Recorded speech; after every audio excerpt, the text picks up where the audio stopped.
Ashoka is angry with all of them. You are planning the direction and course of my life. How could you do so? You thought I won't understand anything? Akriya called himself my well-wisher, but he worried not for me but for someone else. You were following Akriya Radhagup's orders. Akriya says I was doing it for you only. Ashoka gets angry. For my sake. It was not for me when you were plotting behind my back. Akriya Radhagup, you know it well how much I hate plotting and planning. Didn't you think how would I feel when I would get to know the truth? I cannot differentiate between you and my enemies after what you have done with me. Akriya Radhagup says it was my first duty to save you from enemies. I had to do it, Ashoka. Ashoka corrects him. Only chant. Ashoka was killed long ago. Nayak and Akriya Radhagup tried to make him understand. I had to do something to take you here as you couldn't go to Pataliputra. Rani Dharma couldn't know about it. Magad's spies are searching for you everywhere. Pataliputra's condition is worsening. Ashoka says I am not interested in Pataliputra or Magad. I only see and think of the four people whenever I think of Pataliputra who hurt my guru, my mother and my little brother. I won't be at peace till I don't punish them. Sushim says I would be at peace when I will punish that guy. It is not only your but Magad's disrespect. Bindu reasons that he could have done it then and there itself. I could punish him for disrespecting me and for refusing to do as told, but I had to change my decision seeing the reaction of people present there. I haven't forgotten him yet. His face is very much before my eyes even now. I felt that I know him. Sushim is surprised. What do you mean? Bindu replies that he won't understand. Sushim says it mean anyone can go against Magad Samrat. I cannot take it. You might have given up on your idea to punish him, but I won't. I will punish him with my own hands. He will have to die. Bindu calls him immature. Maybe this is what's stopping you from becoming the king. You would not think this way if you had any such quality. You only talk of death penalty whatever happens, even if the situation is in your favor or not. Don't you have any other option than this?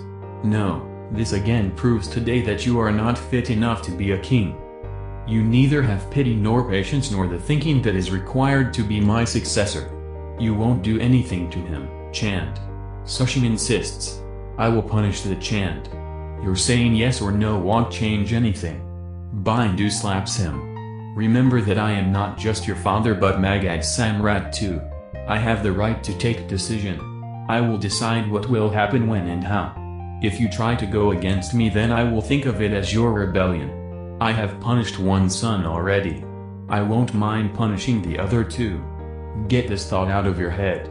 He walks away. Sushim looks angry. I won't spare him. Ashoka says time has come. Akriya Radhagup asks him what he is going to do. This isn't the right time. Ashoka says there is no right time for anything. I have made up my mind.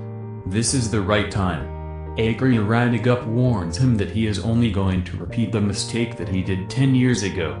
You couldn't control your anger back then as well.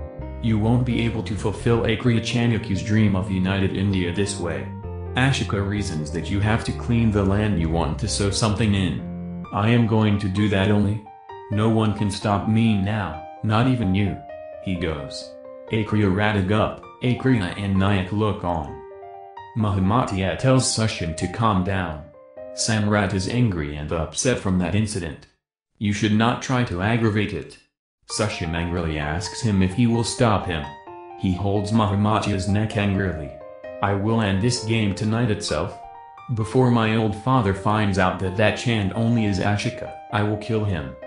Kaurvaki is ready to leave for Nalanda. She goes to look for Bila. Bila asks her to have some curd first. Kaurvaki eats a bite. She feels dizzy as soon as she eats it and passes out. Jagannath steps forward. He praises Bila. Kaurvaki will find herself in her room when she will wake up. She will be far away from Ashoka, very far. Ashoka is walking somewhere. The revenge of motherland and Guru will be taken care of today. Sushim looks at the dagger. Every obstacle in my way to throne will be ended tonight. Bindu takes out the ring and thinks of Dharma. He lies down to sleep. Ashoka says Sushim's death is final today. He hears a roar and stops in his tracks, seeing the lion of Ashoka Samrat. Ashoka tells him not today. No one will stop him today. I have to take revenge for my guru's death and for the injustice done to my mother. I have been waiting for this moment since years. No one will try to divert me tonight from my mission, as I am so near my destination, not even you. The lion attacks him. Ashoka falls down. Sushim comes to Bindu's room at night when he is asleep. Ashoka is near the room only. Sushim thinks of how his father insulted him. Ashoka angrily hits his hand on the wall, because of which something, the thread in his hand, flies inside. It falls directly on Sushim's hand and he is pushed back. Bindu wakes up with a start. "What are you doing here?" Sushim lies that he came to apologize to him. Bindu replies that it only becomes a word by saying it repeatedly. "Go to your room." He looks at the holy thread and keeps it next to the ring. Sushim thinks it saved him tonight, but he will come back soon. "I will first kill your beloved son before your eyes in the wing." Helena says Ashoka, has finally reached here by crossing all the obstacles. Let's see what happens now. The one who equaled Dharma and justice once has become Chand today. Let us see what happens when he will come face to face with his biggest enemy. She talks to the miniature dolls and places them in a miniature version of wrestling ring. Sushim fights with another participant and wins after killing his opponent brutally.